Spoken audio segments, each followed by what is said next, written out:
बिस्मिल्लाहिर्रहमानिर्रहीम। अस्सलाम वालेकुम स्टूडेंट्स, आप यूट्यूब चैनल लिटरेरी वर्ल्ड देख रहे हैं और आज की इस वीडियो में लिटरेचर के मेजर जनरास को समझने की कोशिश करेंगे। लिटरेचर को मुख्तलिफ कैटेगरीज़ में डिवाइड किया जाता है और हर कैटेगरी को हम जनरा कहते हैं या टाइप भी कह सकते हैं।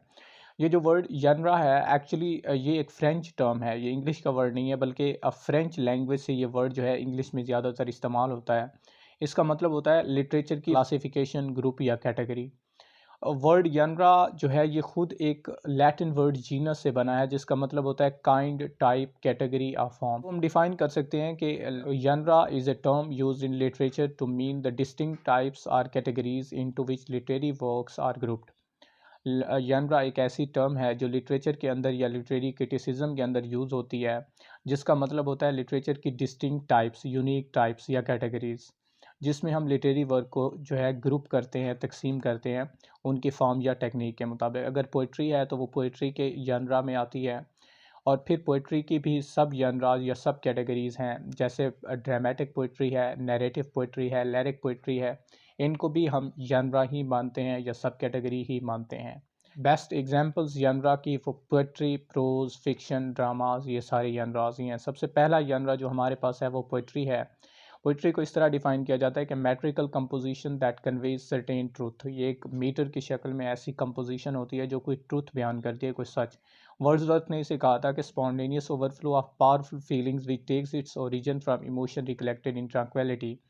मीन के ये ऑटोमेटिकली या नेचुरल फीलिंग्स होती हैं। स्पॉन्टेनियस का मतलब होता है naturally, not due to any external force. Overflow, बाहर आना ऑफ पावरफुल फीलिंग्स, मजबूत फीलिंग्स का, जिनका ओरिजिन उन इमोशन से होता है जिनको इंसान पास्ट में जो है रिकलेक्ट करता है।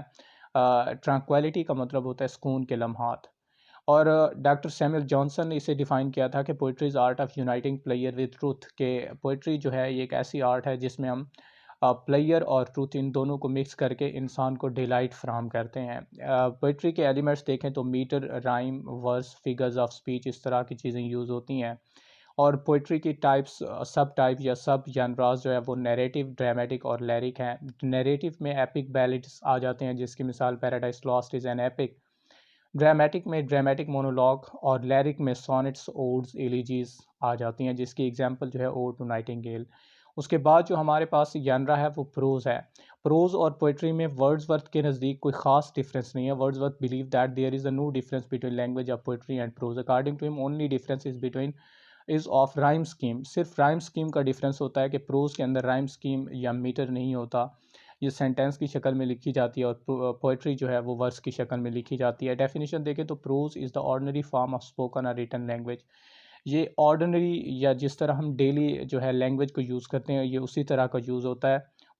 नॉट मार्क बाय राइम और मेट्रिकल स्ट्रक्चर, इसमें राइम या मीटर नहीं होता। और पोइट्री जो है वो मीटर में कंपोज की जाती है। इसकी एग्जांपल्स नॉवल, एसेज जो है वो प्रोज फॉर्म में लिखे जाते हैं, इस जनरा में लिखे जाते हैं। उसके बाद ड्रामा है। ड्रामा का जो वर्ड है ये एक्चुअली ग्रीक वर्ड ड्राइन से निकला है और ड्राइन का मतलब होता है परफॉर्म करना। जब एक्टर स्टेज पे खड़े होके किसी एक्टिंग को परफॉर्म करते हैं तो इसको हम ड्रामा कहते हैं। और ड्रामा की भी मज़ीद दो शक्ल्स हैं, कॉमेडी है और ट्रेजेडी है। तो हम अगर डिफ़ाइन करें ड्रामा को तो a literary form intended to be perform, जिसे परफॉर्म किया जाता है on stage through actions and dialogues, actions और डायलॉग की मदद से। जैसे हैमलेट एक ड्रामा है, डॉक्टर फाउस्टस ड्रामा है। ड्रामा को प्ले भी कहा जाता है और इसके मेजर एलिमेंट्स जो है इसमें कैरेक्टर, स्टोरी, प्लॉट, कॉन्फ्लिक्ट, इस तरह के एलिमेंट्स पाए जाते हैं। और इसकी मेजर टाइप्स जो है वो कॉमेडी है, ट्रेजेडी है। और उसके बाद हमारे पास जो जनरा है वो प्रोज फिक्शन है। एक्चुअली पहले लिटरेचर को तीन फॉर्म में पोएटिक्स के अंदर अरिस्टोटल ने डिवाइड किया था, एपिक, ड्रामेटिक और पोएट्री।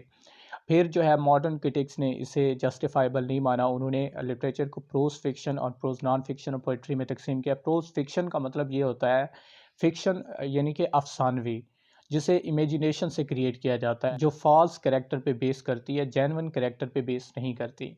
इसकी अगर हम डेफिनेशन करें तो fiction is a narrative writing imagined और invented and drawn from imagination of the author rather than from history और फैक्ट्स। ये इमेजिन्ड राइटिंग होती है, हिस्ट्री या फैक्ट्स के ऊपर जो है बेस नहीं करती। एग्जाम्पल इसकी नॉवेल्स, शॉर्ट स्टोरीज जो है वो इस कैटेगरी के अंदर, फिक्शन की कैटेगरी के अंदर पाए जाते हैं। इसमें रियलिटी को बयान नहीं किया जाता, इमेजिनेशन के ज़रिए जो है एक्चुअली इसका ताल्लुक भी लाइफ और यूनिवर्सल ट्रूथ के साथ होता है। इसका मतलब ये नहीं है कि ये बिल्कुल फॉल्स होती हैं, बल्कि that are based on actually false character and conveying universal truth.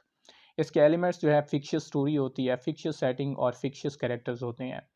उसके बाद हमारे पास जो जनरा है वो इसी का उल्ट है, जिसे हम प्रोस नॉन फिक्शन कहते हैं। नॉन फिक्शन में हम किसी यूनिवर्सल फैक्ट को बयान करते हैं और रियलिटी के ऊपर बेस होता है।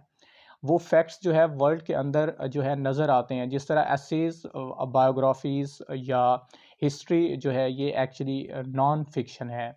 नॉन फिक्शन का मतलब होता है कि जो अफसानवी ना हो बल्कि हकीकत पे बेस करता है, उसके कैरेक्टर भी हकीकी हों।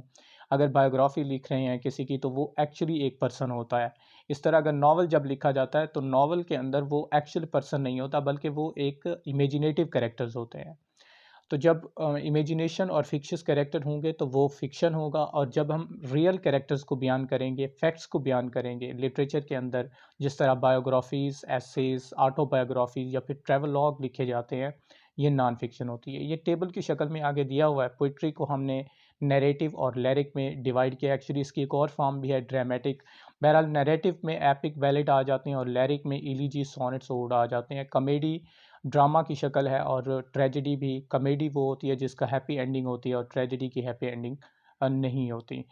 पिटी एंड फियर होता है, कथारसिस ऑफ इमोशन होता है। नॉन फिक्शन में ऐसे पम्फलेट्स आ जाते हैं, बायोग्राफीज़, ईटीसी, ये चीज़ें आ जाती हैं। और ना फिक्शन में जो है नावल और शॉर्ट स्टोरीज़ आ जाते हैं। क्रिटिसिज्म में मार्क्सिस्ट, फेमिनिज्म, स्ट्रक्चरलिज्म, इस तरह के आ जाते हैं। यही एक्चुअली लिटरेचर के मेजर जनराज हैं।